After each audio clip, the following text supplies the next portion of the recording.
besties! Good day! This is Serena again and welcome back to our channel. So today guys, pagtatagalog tayo kasi ang topic natin is about nursing. Yes, you heard that right, nursing.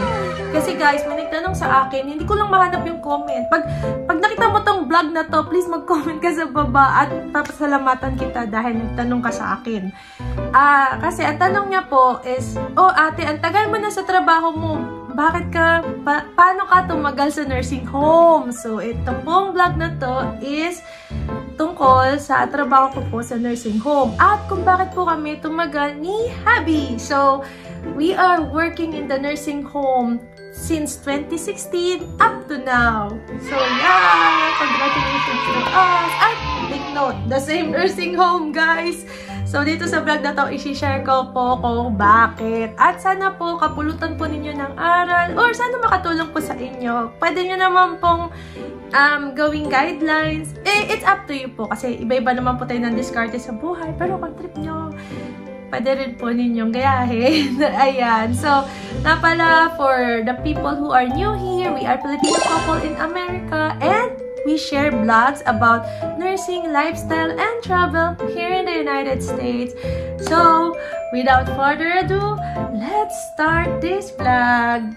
So, number one reason bakit kami tumagal is sa nursing home po is very routinary na. So, maaaring mahirap po siya sa umpisa, pero guys, I've been doing this for almost 8 years. So, alam mo na yung mga diskarte, yung galawan, anong oras ka magbe-break, matatansya mo na yung oras. So, yun.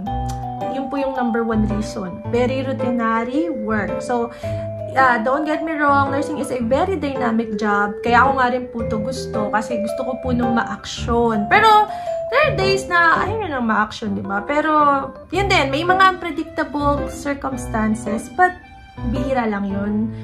It depends. Pero, syempre, unlike hospital setting, dito is very steady lang. Bakit ulit? Bigay ka lang ng PO, or kung doon ka sa mga feeding tube, then, yeah, mandidiskartehan mo na kung anong oras mo ibibigay. So, it's up to you. So, very routinary ang work. So, yun lang po yung bottom line ng aking reason. Very routinary. So, reason number 2 is very flexible po yung schedule or yung time. So, hindi ko po alam. Ang nga pala, yung mga disclaimer po pala, lahat po pala ng sinishare ko dito is based on our experience lang po. Kasi yan, sabi ko nga po, we've been in the facility for 8 years. So, baka para sa akin lang to, or depende na rin po sa inyo. It depends on how you communicate with people. So, kasi dito sa nursing home, pwede kang kasi lagi nang may mga shortage, so pwede kang mag-pick up, pag magko-call up ka, pwede kang mag-call off, basta make sure you adhere to your facility guidelines, kasi sa amin, kapag magko-call up ka, it should be 4 hours before your shift. So, ayun. So, pwede kang mag-call off, or pwede naman minsan, sabihin mo, i-take off mo ko ng day na to, maghahanap ka ng papalit mo doon, tapos papasok ka ng ibang araw. Yun. Kasi sa amin, 12 hours. And, ngayon. But, before, we are 8 hours. So, yun nga, sabi ko nga sa inyo, lahat naman may shortage. So, nung araw, for example, since, yun nga, siguro dahil, kilala namin nung scheduler, minsan pinapakiusapan kami ganyan to 16 hours. So, 3 to 11 hanggang 11 to 7. So, afternoon to night shift. So, 16 hours. Tapos, gagawin niya, tatanggalin niya na kami dun sa ibang schedule days. But, ganun. I mean, it depends on your communication skills. So, yun din yung maganda po pag nagtatagal kayo sa isang facility. May mga perks na rin kasi kilalanan nila kayo. So, magiging flexible na yung schedule nyo. Pero, in general, depende rin naman po sa request. Pwede, sa nursing home po, very flexible ang scheduling. Kaya majority po ng nag-work dito is may family. Kasi syempre, pag nandito na po kayo sa Amerika, yung mga anak nyo, especially school age, may mga nag-aaral. So, wawa naman yung bata, guys. Pag lahat ng parents niya wala. So, May isa kasi kaming friend, ang maganda daw siya. Kasi dati, dalawa sila sa hospital, nung husband niya. Pero, nung nagkaanak sila, nagstay siya sa nursing home. Kasi, for example, may mga gagawin sa school. So, nakaka-attend siya. Kasi, yun nga guys, reason ko rin talaga is yung family. Actually, yung husband ko talaga yung nag-design ng lifestyle namin dito. Which is, I thank him. So, thank you, Daddy, for scheduling, for designing our life here in America. Pero, yeah, yun po yung isa ring reason. Very flexible po yung schedule at mapapakiusapan. I don't know about the hospital, but based on my experience, nursing home is the best if you're building a family. Very flexible ang schedule. Third reason is, yun nga po, nabanggit ko na rin po doon sa second reason. Yung third reason ko po is maganda po ang nursing home pag nagbabalak po kayong mag-build ng family. Kasi doon po sa mga nakasubaybay po sa amin dito po sa journey namin dito sa Amerika, nung mga first vlog ko, wala pa kaming anak. So, nung nag-decide na po kaming mag-anak, so, ayan, maganda po sa nursing home. Bakit? Kasi, lalo na pag tumatagal kayo. So, depende pa rin po. So, ito based lang po sa experience. Kasi, kilala na nila kami, guys. So, matagal na kami doon. Naging considerate na sa amin yung mga tao. So, nung sinabi kong buntis ako, they take it easy on me. But, of course, I still do my job. But, they give me the easy floors. Yan. So, meron kasing mga floor na may hirap. So, hindi naman po sobrang dali sa nursing home. Remember, you will take care of a lot of people. Hi, Rio, say hi. So, you will take care of a lot of people. So, may mga floors na medyo fast-paced at meron din pong mga slow-paced lang. So, yun po, nung nabuntis ako, kaya nasabi ko maganda po sa nursing home pag mag-build kayo ng family.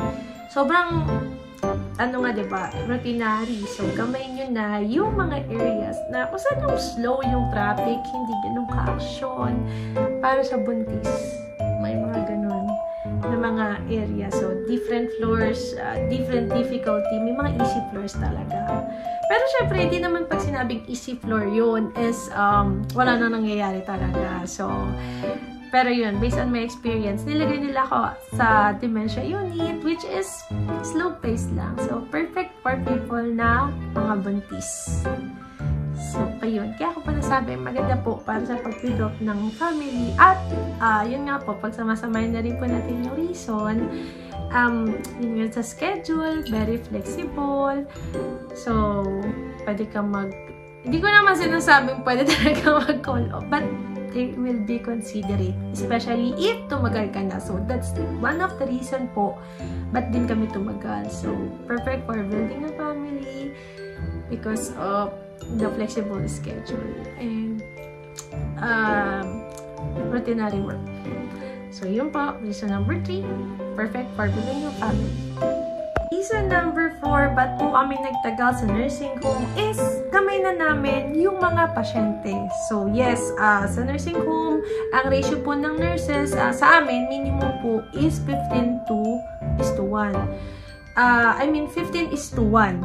So, pataas po yun. Hanggang 35. Naranasan ko 35, guys. Nag-alaga ako ng 35 sa isang wing, sa isang site. Grabe.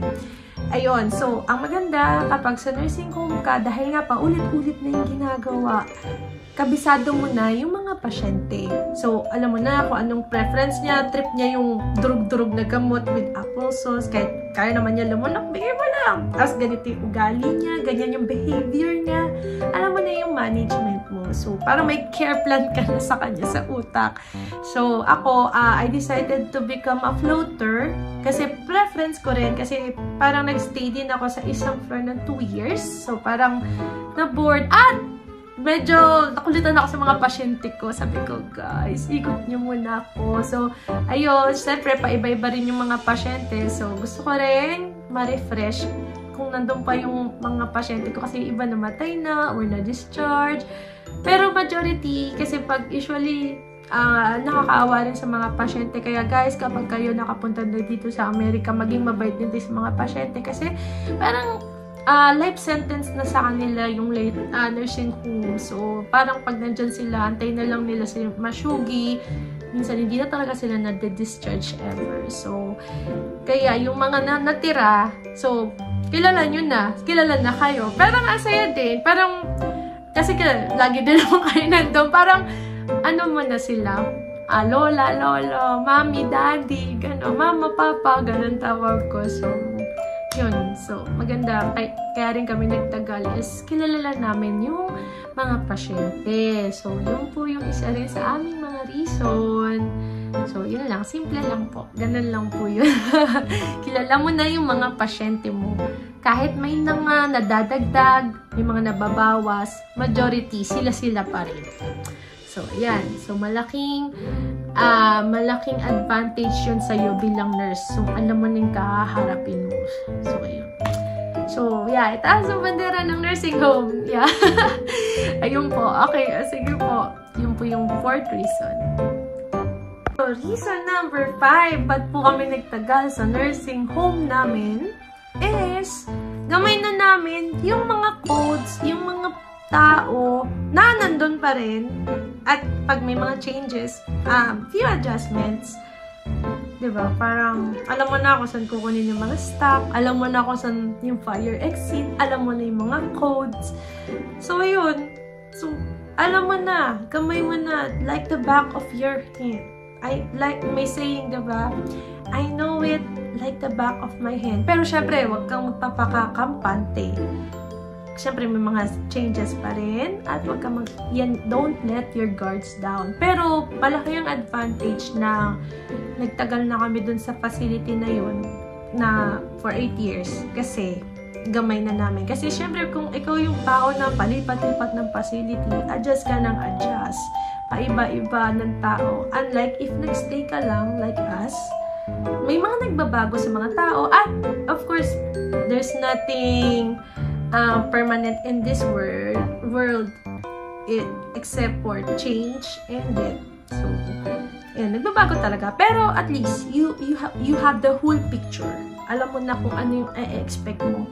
Alam mo na kung kanino ka hihingi ng tulong. Alam mo na yung mga taong iiwasan mo.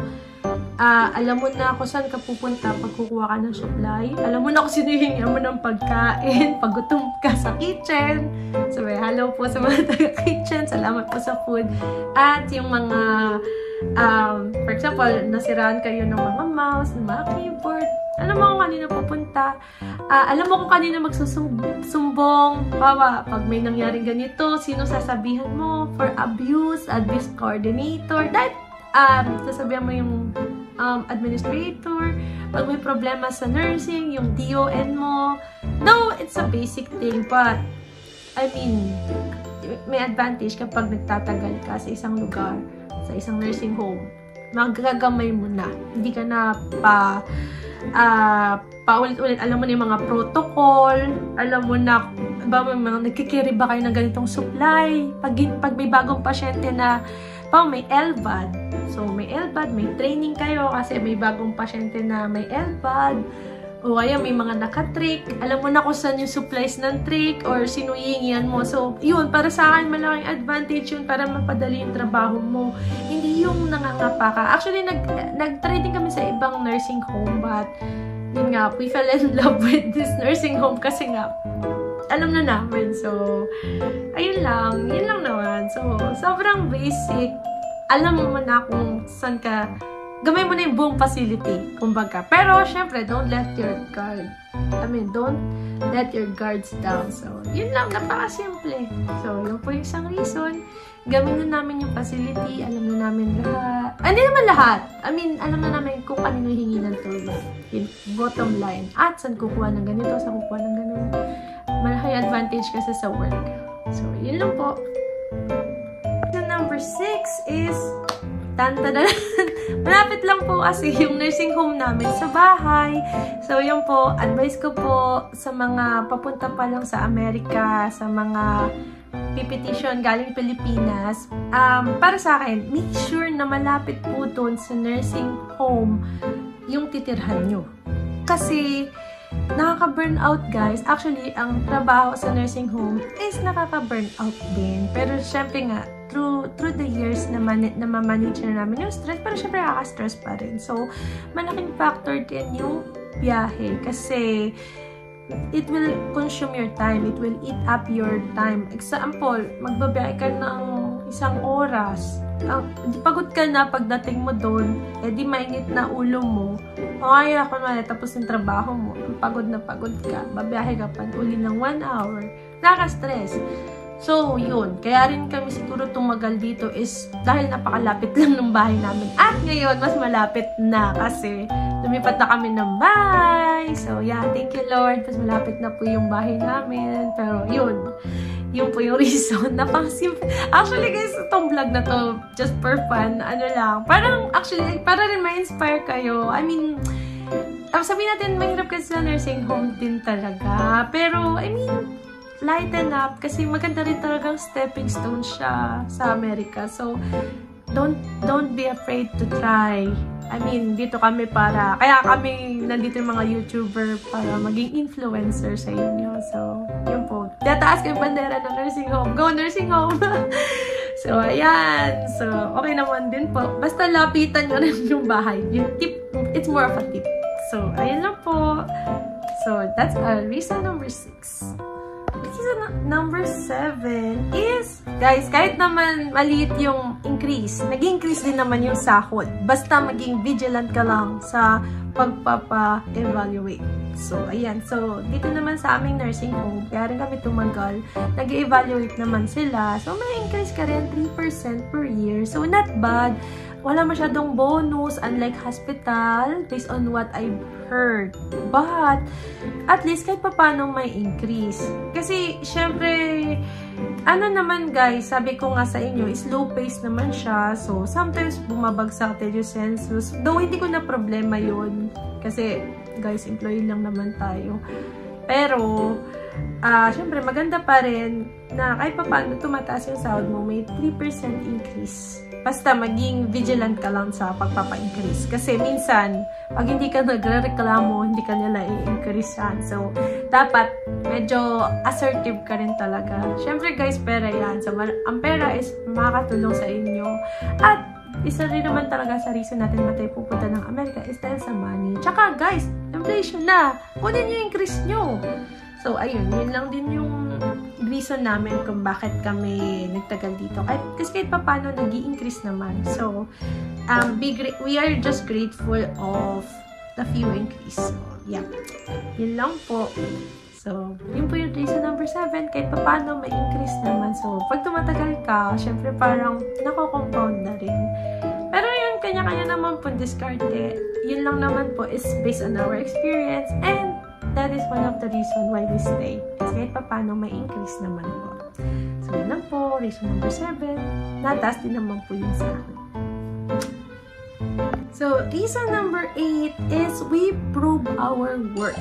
So, ayun nga po, pag nagtatagal na kayo sa isang facility, kaya ka lalong nagtatagal, is kasi na-appreciate ka ng mga tao. So, ayan, thankfully, kahit papano, na-appreciate naman kami ng mga boss. So, nare-recognize nila yung hard work namin. Kasi, ayun po, points po to sa mga Pinoy. So, alam naman po natin, hardworking po tayo. Kasi alam po natin yung hirap ng buhay sa Pilipinas. So, ang mindset ko po kasi is, pag medyo nahihirapan ako, nagre-reklamo ako, nabubwisit ako, sasabihin ko, my life here is much better than in the Philippines. So, ayun.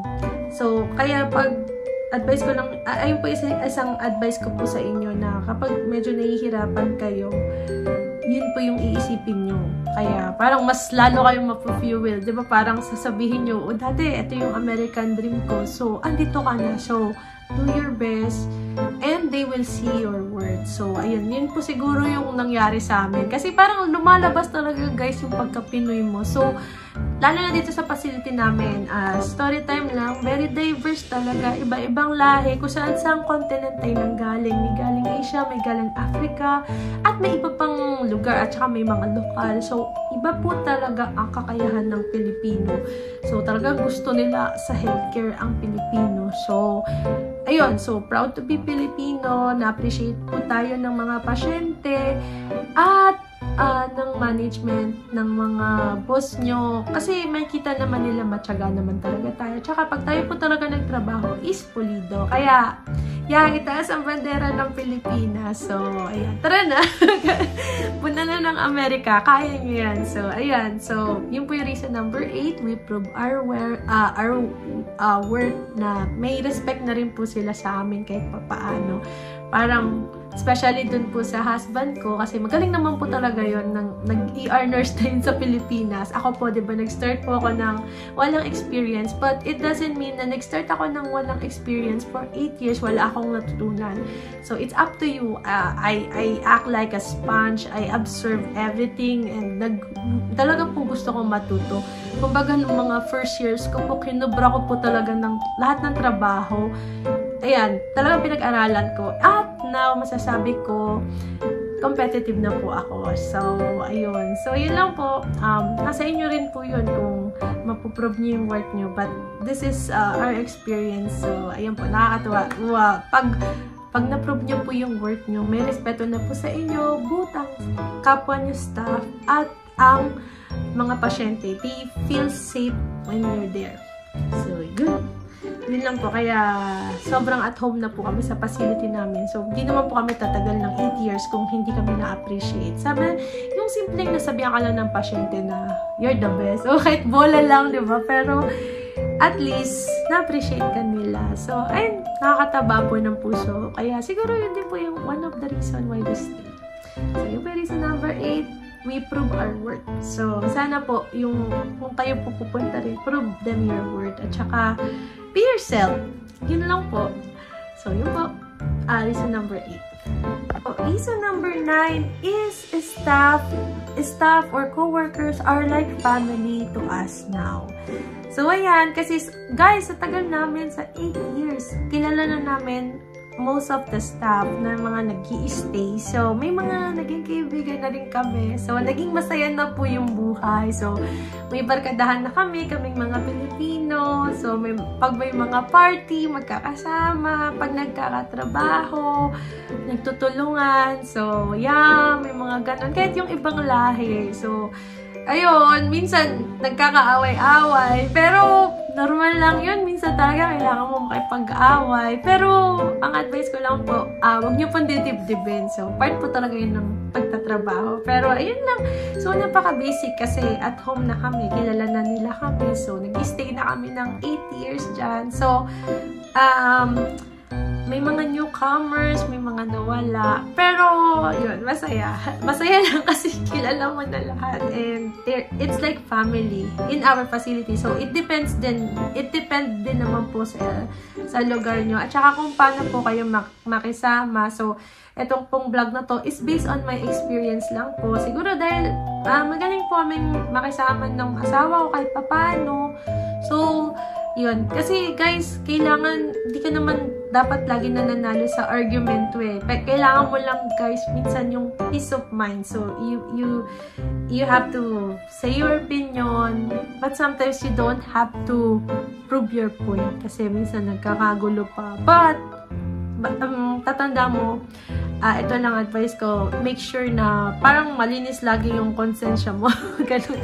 So, yun. Yun lang. Chill. The staff are like family. So, yun po yung aming reason number 9. So, eto may ako sa coding. So, yun lang. Sobrang simplest. Staff, we have friends, and we're like family. So, yan. Yun din po yung isang reason ba't po kami nagtagal. So, reason number 10 is we choose our battle. So, the reason why we stay a long time in our facility is because we choose our battle. So, ayun nga guys, kasi minsan may mga times na nagkakasisihan kayo sa trabaho. So, nag-aaway-aaway yung mga staff or nasita ka ng boss, nagalit sa'yo yung boss. So, ang tanong, paano mo ipaprocess yun? So, lagi ka bang dapat galit? Lagi mo ba dapat didibdibin?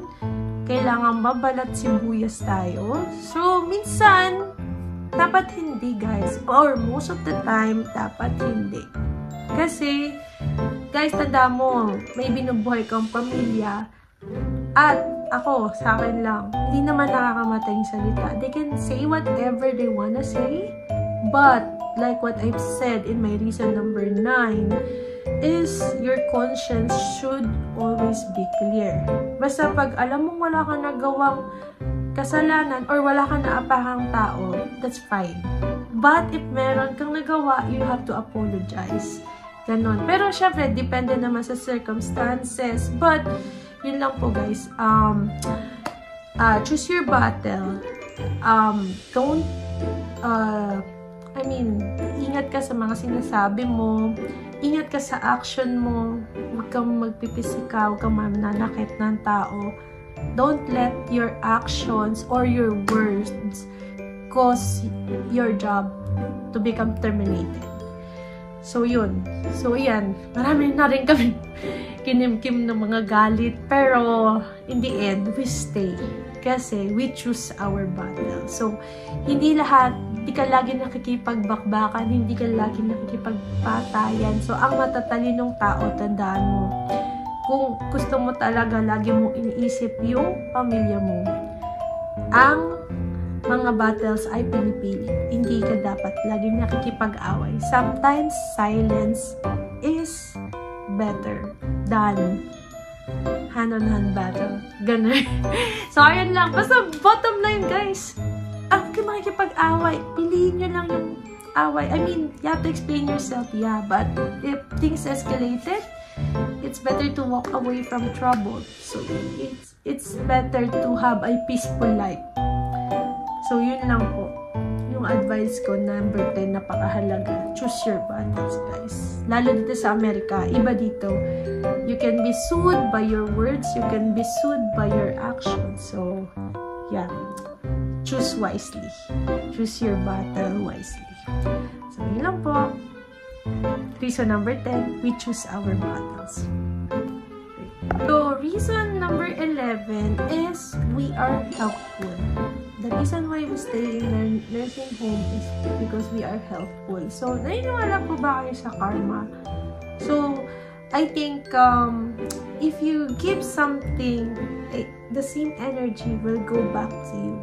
So, yeah, we are helpful. That's why people are helpful to us as well. So, ayan guys. So, yun siguro, kaya rin kami nagtagal, matulungin kami. Kaya yung mga tao, nagiging mabait at matulungin sa amin. Kasi para sa akin, ang pasyente, kapag lagi mo, huwag ka naman magpapaabuso guys. Kasi minsan mga tao, lalo na yung matatanda sa nursing home, abusado rin. At saka yung mga kasamahan mo rin guys. Minsan yung mga co-worker mo, abusado rin. Huwag ka papaabuso, yeah. Pero, maganda maging matulungin. Kasi bakit? At some point, they gonna help you back. Why? How? They gonna be nice. Being kind, being nice to you is a kind of help for me. Because sa patient, sa mga nursing home, patients are behavioral. So if you are helpful and kind to them, they gonna give it back to you. Unless, syempre, may mga sakit yan, you cannot trust them. But at some point, you will have access to them if they are enraged. They recognize you, oh, you're nice to me. I will do this because of you. May mga ganyan. Minsan yung pasyente, story time, may nagwawalang pasyente. Kakausapin ng asawa ko. So, kakalma siya. O sige, magpapa-inject ako dahil sa'yo kasi friend kita. So, ayun. So, kasi, why? We build some relationship with the patient. A good nurse-patient relationship by being helpful. So, that's why at some point, at some time, if they need to be helpful to us, like those instances na nag-escalate sila at walang makahawak sa kanila, nagpapahawak sila sa'yo, yun yung sinasabi ko. They give you the same energy back, even a little bit. So, a little help goes a long way. A little act of kindness goes a long way. So, that's why spread love and positivity. So, hindi po ka laging positive, but most of the time, I try to be because if you smile, the world will smile back at you. Right? So, yun. Naku, anong oras na kasi wala pa akong tulog. Kaya siguro, well, yeah. So, ano lang to, fun vlog. But, yeah, I just want to inspire you. So, go for it. It's okay to try nursing home. Reason number 12 is we are flexible. So, ayan guys, hindi naman lingid sa kaalaman ng lahat na in a way, challenging din talaga magtrabaho sa nursing home. Number 1 is because ang daming mong pasyente. So, hindi dahil sa lahat ng sinabi ko na positive kanina is napakadali na ng nursing home. Hindi. At some point, mahirap din talaga siya. Pero, I mean, it's up to you kung ano yung kaya mo i-carry. So, the reason why we stay is maybe because we are flexible to changing environment. So, hindi dahil mabagal ang phase sa nursing home is walang pagbabago. May pagbabago. So, different pasyente, different management. So, for the 8 years I've been there, almost 10 DONs na at 10 administration na ang napagdaanan naming mag-asawa. So, I think you should have a flexible mindset. So, sa kahit saan naman eh. Pero, I mean, we choose to be flexible in here. So, dumaan na yung COVID, yung pandemic, diba? So, there's a lot of changes in the protocols, especially with infection controls. So, naghihigpitan, ang daming shortage, nagrally na ang mga CNA. Andito pa rin kami. Because we choose this. And, we think that we are flexible. So, nasa inyo na rin po yun kasi choice na rin po ninyo. I mean, siguro choice na rin po talaga namin yun na maging flexible. That's why we still stay. So, kayo po, will you choose to be flexible? Kung saan man po kayo mapapadpad. So, kayo lang po makakasabi yun. Makakapagsabi nun. So, we have different journey in life.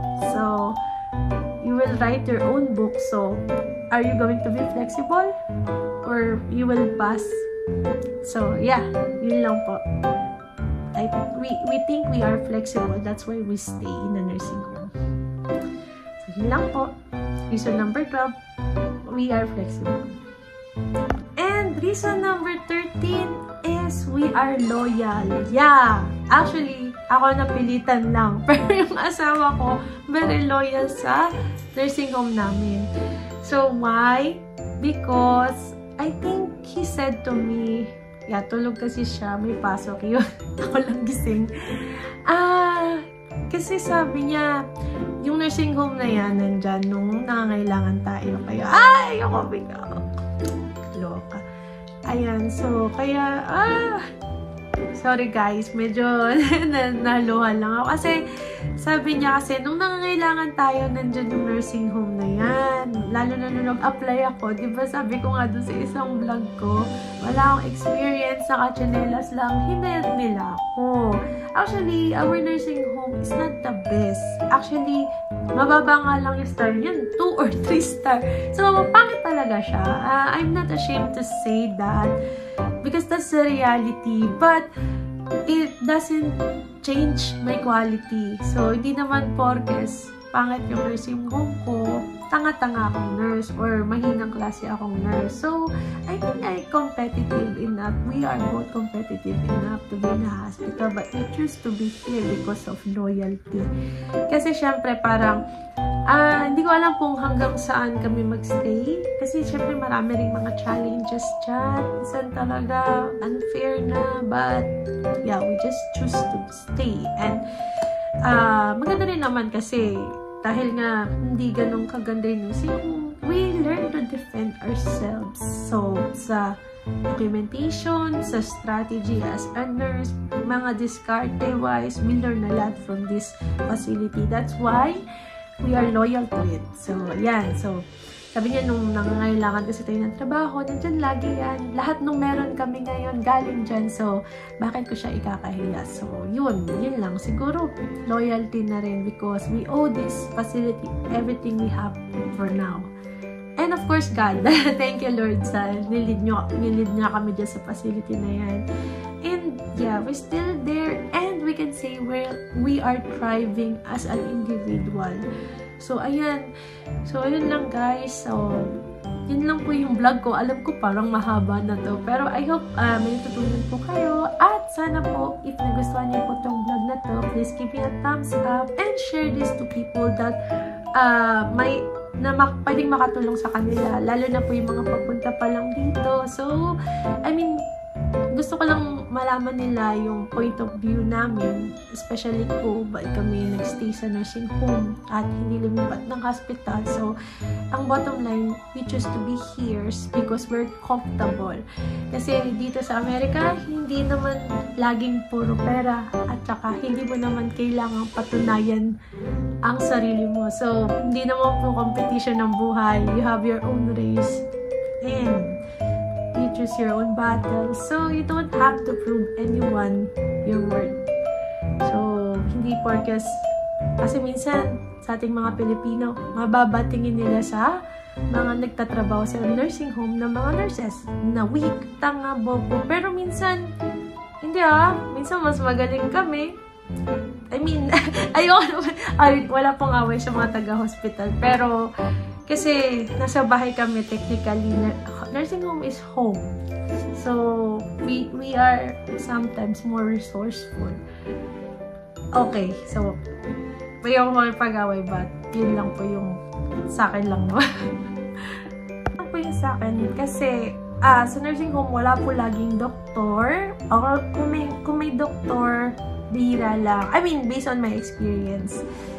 So, diskarte mo yun. So, matalas ang assessment skills ng nurses sa nursing home. So, maaaring hindi lahat, pero for us, yun po yung in-enhance namin. Kailangan matalas yung assessment skill mo kasi dapat alam mo kung kailan pumapangit yung pasyente. It's a way of your defense too. Kung kailan ka tatawag ng 911, kung kailan makakapag-antay pa. So, your decision making, your critical thinking, nahahasa dito. So, for me, I have pride to be a nursing home nurse. So, yun lang po. So, sana po nakatulong po yung vlog na to.